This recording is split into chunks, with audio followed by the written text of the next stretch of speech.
What's up, everybody? Pete Pardo here from Sea of Tranquility. Welcome to pick number 3 of my favorite 31 rock and pop albums of the 70s countdown. God, I've said that so many times already this month. 20-something odd times, as a matter of fact. And probably double that because I usually say it at least a couple times per episode, right? But anyway, pick number 3. Thanks for coming. We've been doing this each and every day in August here in 2023. 31 days in the month. 31 of our favorites. We're doing this all together. General rock and pop albums, right? Not the hard rock and metal albums, although some of these albums do rock quite a bit, including my pick for today. Not the prog rock albums, not the jazz or fusion albums, not the southern rock albums, right? We've already kind of covered all that stuff, right?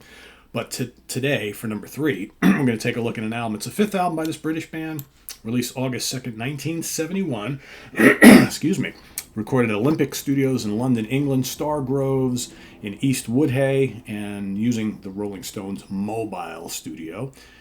Produced by Glyn Johns, Chris Stamp, Kit Lambert, Pete Cameron, and the band themselves for Decca Records and Track Records. I'm talking about Who's Next by The Who. That's right. Deluxe edition right here, which is the way to go if you want all the Lifehouse stuff, right? Gotta have it. Anyway, this is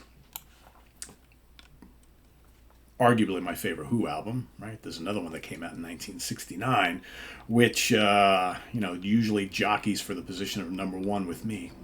We might see that album next month on our show, month-long show topic next month, perhaps. I think so. But when it comes to the 70s albums, I mean, it's either this or Quadrophenia, right? And I love Quadrophenia. I generally lean a little bit towards this one, but it's very, very close. Very, very close. Of course, the band is lead vocals, Mr. Roger Daltrey, Pete Townsend, guitar, vocals, various synthesizers and keyboards and things. John Entwistle, bass, vocals, a little bit of brass, and Keith Moon, the crazy Keith Moon, on drums and percussion. Of course, John and Keith no longer with us. We've also got some guests on this album, including Dave Arbus on violin on one track. Nicky Hopkins plays a little piano. Al Cooper was hanging out in the sessions, right? Leslie West was also hanging out in the sessions. He appears on the Lifehouse stuff, right? But we're not going to kind of talk about that. That's just additional folks who were in and around the studio during the time of making this album. So, of course, legendary songs on here. Bob O'Reilly, of course, Great Teenage Wasteland. Of course, that very, very early synth, right? Townsend doesn't... Lewis and I talked about this on the Pete Townsend solo ranking we did the other day. It's like Pete doesn't get enough credit for being one of the first rock guys who was dabbling with the very, very early synthesizer, right? And you hear that in a couple spots on this album. Kind of interestingly placed, effectively used, right? Bob O'Reilly's one of them.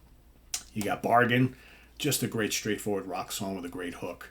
Love Ain't for Keeping, again, kind of quirky, but just so memorable.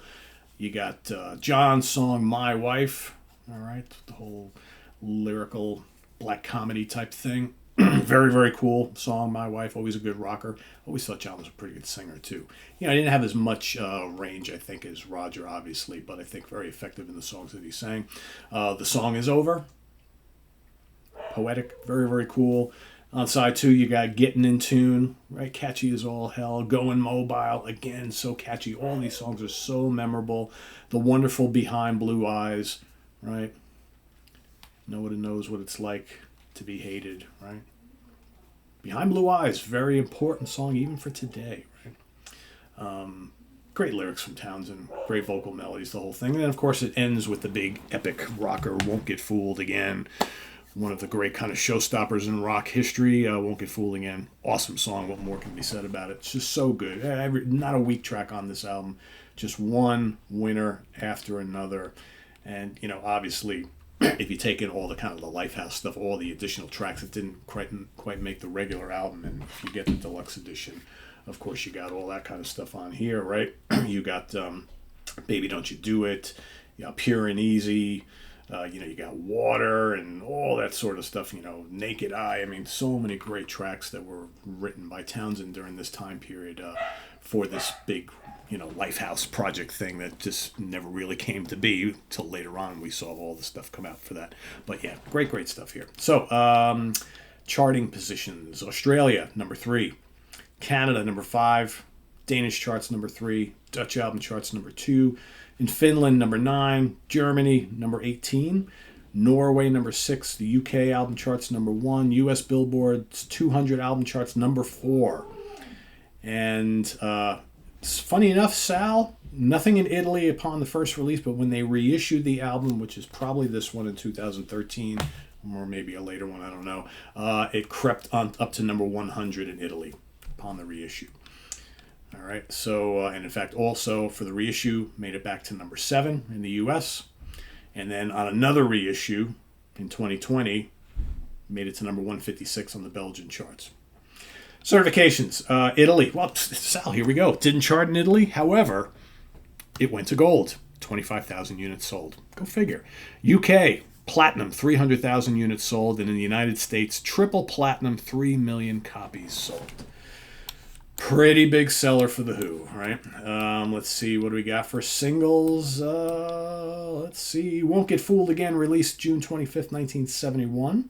Baba O'Reilly, released October 1971, and Behind Blue Eyes, also released in October of 1971. So yeah, a landmark album for The Who, one of the great albums of the 70s, one of the great rock albums of all time. Makes it to number 3 on my top rock and pop albums of the 70s countdown. Let us know what you think of Who's Next in the comments below, as well as your pick for today. Pick number 3 as we march our way to number 1. Just 2 days left. What will those 2 be, you might be asking? Well, you'll just have to wait and see. This is on the web at www.seatranquility.org. We're on Facebook, we're on YouTube, all together, all the damn time. Please subscribe if you haven't already, and click on that notification bell. I noticed that was kind of a little off-center there. It's like, well, do we want to see more of Pete's Telecaster, or do we want to see more of just me in the center? I think me in the center works better, although Telly's awfully charming. Links below to our Ko-Fi page for channel donations, as well as our merch page, where you can get this awesome new Sea of Tranquility, the new kind of the psychedelic whale shirt, right? With the whale shirt is our most popular shirt design, and we've decided to do something that's got different colors on the whales, makes it a little more psych looking, maybe a little more proggy, whatever you think. So that is located down below. We've also got the link to our camouflage page camo page down below. Jesus, it's too early in the morning, way too early in the morning, and I got the olds.